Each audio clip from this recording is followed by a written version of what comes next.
My name is Kelvin Heard, I am a healer, and this is Angela Donovan, a leading spiritual mentor. I'm inclined when I do this work to try and take an overview of the globe and look down on what's happening. And time then can disappear while I'm doing that. Now, personally, with all the observations I've made, and I've sought the knowledge to know more and more, and as soon as you think, oh, well, I think I know enough now, there's more to learn and more to learn. But firstly, I would say that in this civilization, we have always had a problem of what I'd call either the good and the evil, the dark and the light, and this friction in humanity, the mass of humanity, and the people who are controlling or believe they're controlling, who believe that they're extra special, they're elitist, and know better. Also, to hold their control, they have endeavoured to make sure that the masses don't know too much. Yeah. And in a way, nothing's changed, even to this moment, in our world, has it? Very true. Because people are still ignorant and dulled down. And in case they do come up and look around and start questioning too much, they can be slapped back down again. Now, it doesn't matter what country you're in this world, there's still a problem going on. But there are now really three what I'd call groups of people existing, I think now. One where you've got those who are the world leaders, the controllers, and the minions that work for them and under them, who really think they're pretty smart and know best for humanity as a whole. And they believe that they can have a whole one world government to govern the whole of the world, which actually will never truly work unless there is love and peace and harmony amongst all people.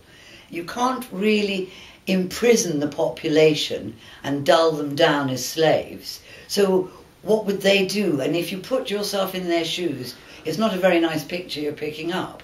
Then we've got the group of humanity who are so living to make money, to survive, to keep their children going, and to pay their rent, their mortgage. It doesn't really, again, matter what country you're in. There is this terrible slavery and sense of slavery going on. So it's very difficult for them to come out of any ignorance and start doing more than having, at least they've been treated with a bit of fun. You know, like they can have mobile phones, they can play more. And some say, well, you know, what else could they want? We've given them all this. They've never had such a free life. And then you've got a third group, and I'd call it, in a way, it's maybe the middle group, but actually it's the most powerful group. And those are those who have had an education and have actually gone, hang on a moment, I'm questioning it. And they're more like us. And we open ourselves, not following an actual religion, we transcend that to an extent, and we do our work of spirituality.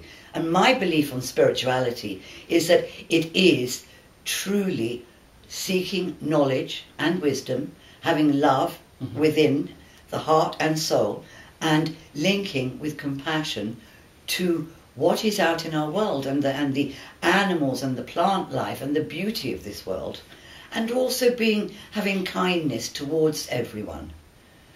So if we've got these three groups, we link the elite controllers to the rest of humanity.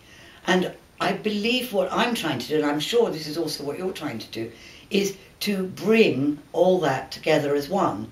Now you can say, well, that's one world government then. But it isn't a governing force that we're looking for, as it is a spirituality. Absolutely. So what else do you feel?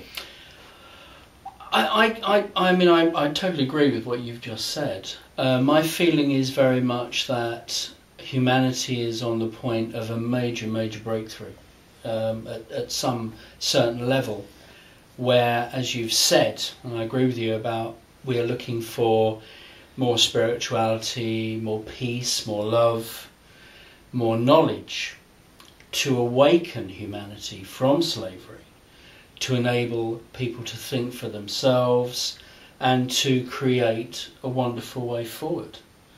It will take some time, but it is possible. We cannot continue to live in this way. I do agree with you there. Of course, I'm also inclined to say, and I'd perhaps put this on a different film, my sense of what will be happening in 2012 to 2013. And I do believe that there's going to be a tremendous loss of life, which is only acceptable in my thought and my mind if we understand that life is everlasting and existence is everlasting and the soul is free, and not if the soul is taken.